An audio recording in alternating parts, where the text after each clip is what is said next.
day of fall?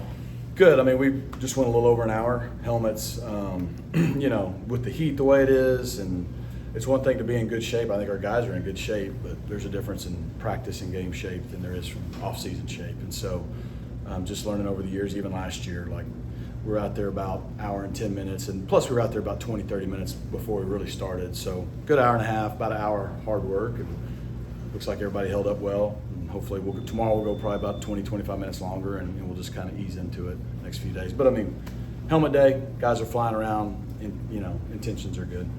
How do you evaluate a day one when it is just shorts and t-shirts and all that kind of Yeah, thing? I mean, the competitive piece is a little bit hard to measure. It's just, we've redone our practice field, so the setup's different. Everybody seemed to know where to go. There seemed to be organization. The tempo, I'd like to be better, but we'll get all those kind of things cleaned up. Nobody got hurt. Everybody seemed to know what they were doing, and I feel like, again, nothing happened today that tells me we're not on track. So. What's it like looking out at that group now as you can finally see them all on a football field together out there? It's exciting. I mean, it's like I said at our media, I'm just excited. I'm excited for this team, these guys. I mean, I don't know, you just know when you're around it and it feels right. And spring felt good. I was always worried you're bringing in a bunch of high school and transfers and returners. Brought in some more guys over the summer.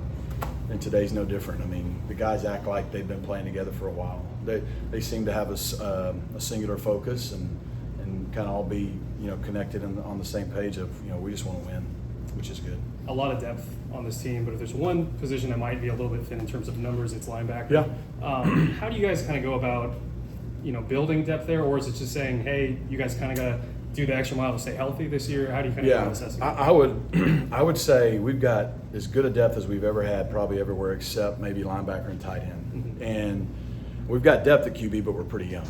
But we got 6 scholarship linebackers, I think. So you got your Alex Kilgores, your Brandon Maizonas they're going to have to factor in, and so that's the best way we can build some depth.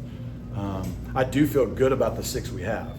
And the guys that I feel like maybe we've upgraded our unit in terms of who's going to be on the field, but the depth is a little bit of a concern. Same thing at tight end. I think we'll be better there, but still the depth is not maybe what it is at other positions. So, in both cases, the freshmen are going to, on tight end too, man and Tripp and those guys, they're going to have to, maybe grow up a little faster.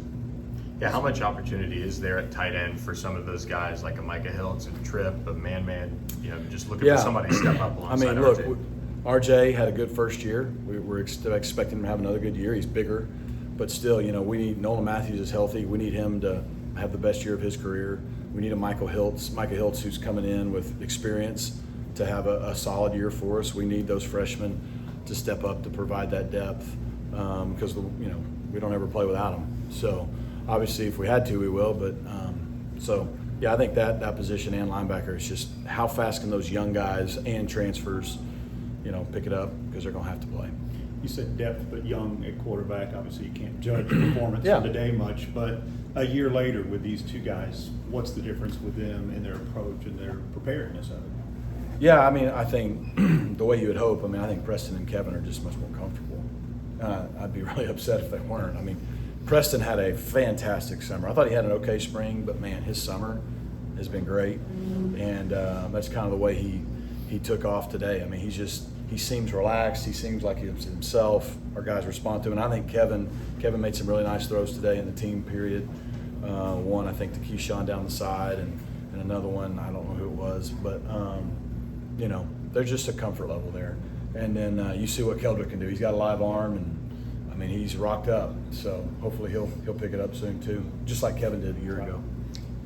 Obviously, having guys take what they did in the spring into the fall is big, but how important is it for those new guys to really pick up things fast and be able to go fast? Yeah, I mean, it's you can go at a different pace in the spring and over the summer. When we get here, we got 15 practices till school starts. So we basically have a spring football and then school starts, and we're 2 weeks out from the game.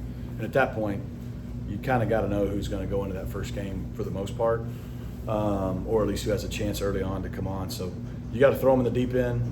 They got to swim. If they can't, then we'll have to go to the next option. But that's what camp's for. That's our job. We got 15 practices, 14 now. And we're going to need all those guys. I mean, we got 41 new guys, so we're going to need a lot of them. it's undeniable in terms of roster building across the country that NIL plays a factor in it. I guess when you look at a roster, how important is your guys' NIL support and the kind of the collectives that have kind of helped you guys? I think it's important. You know, we have good support here at SMU. That's one of the benefits of SMU and at other schools too. Is that, you know, just the city of Dallas, the community, all the people that are allowed to support athletes in their name, image, and likeness is an advantage to our location. So, you know, we've done everything I know here within the rules, and we've got good kids here. That I don't think we have one kid that came here for an NIL deal, but we had the ability in this college landscape, you know, for guys to still come here, and that's a good thing though. Guys came for the right reasons. They want to win. They want to play. They believe in SMU. They believe in Dallas, and that's a win-win for us. That other outside receiver spot, Lucci and some of those other guys that are rotating in, what is the competition like at that spot especially? You know, we talked about tight end and linebacker, but outside of that, the competition's really, really high everywhere in a good way. And it may be one of those deals like, yeah, you may have some starters emerge, but you also may have like basically 2 starters at every position. And that's a coach's dream. It's a good problem to have. Now, how do I play everybody? But, you know, if you got 2 outside receivers on both sides of the ball, or 2 running backs, or 2 DNs, or 2 corners that you feel like are 1 and 1A, and it's like, I don't really care who starts. You know, they're both going to play and stay fresh. I mean, that's hard to get to, but that's ideal. And I think we have a chance at some positions to be that way this year, to where, you know, everybody's going to talk about Curley. He's the senior. Look, we expect him to have a big year, but I mean, there may be a co-starter with him that, you know, we feel just as good about being in there, and that's big because.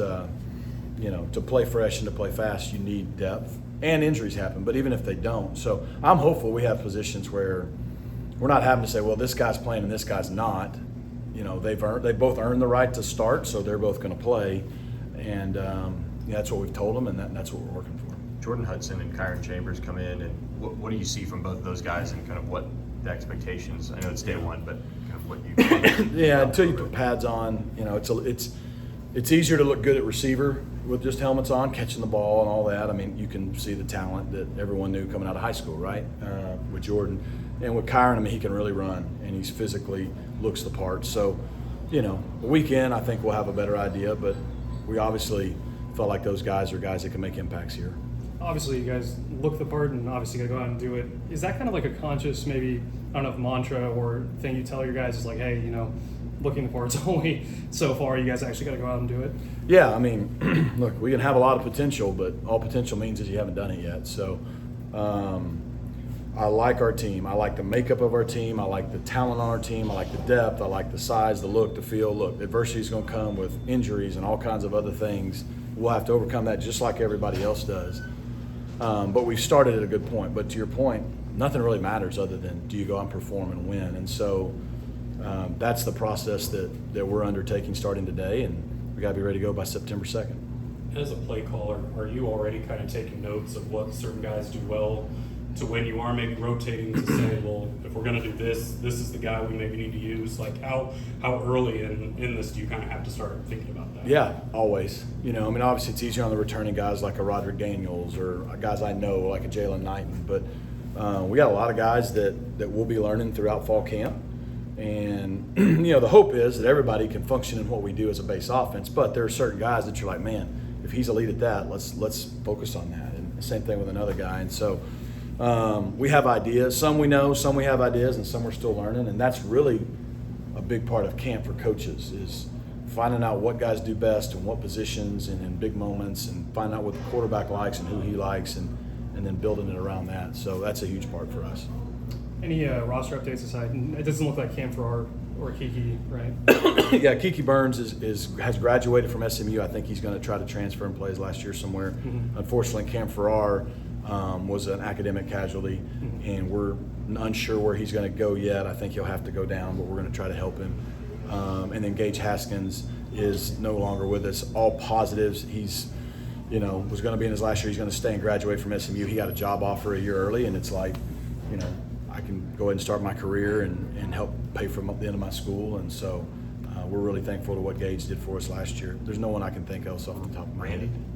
Randy Reese? Mm-hmm. Yeah, so Randy has signed here. He will come in January because he has to have an off-season surgery. And so it was kind of one of those deals. he could have come into camp. He wasn't going to be ready to play this year, and so instead of starting his clock now, it's a win-win. He can get healthy, and when he shows up in January, he's 100%, and his clock starts then instead of wasting a year on a red shirt or whatever.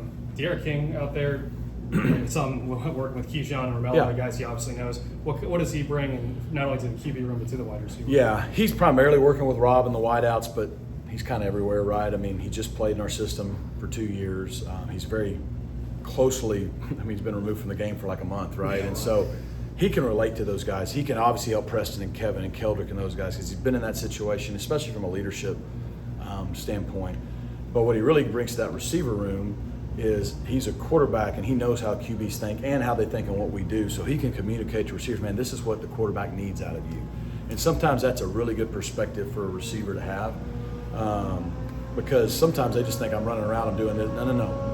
That's great from your perspective, but that's the dude they're all trying to blow up, and he needs you to be where he needs you to be when you're supposed to be there consistently. And so I think, but just who De'Ara is, he's a winner, he's a leader, his demeanor is calm at all times, so he's going to be great just being around our guys.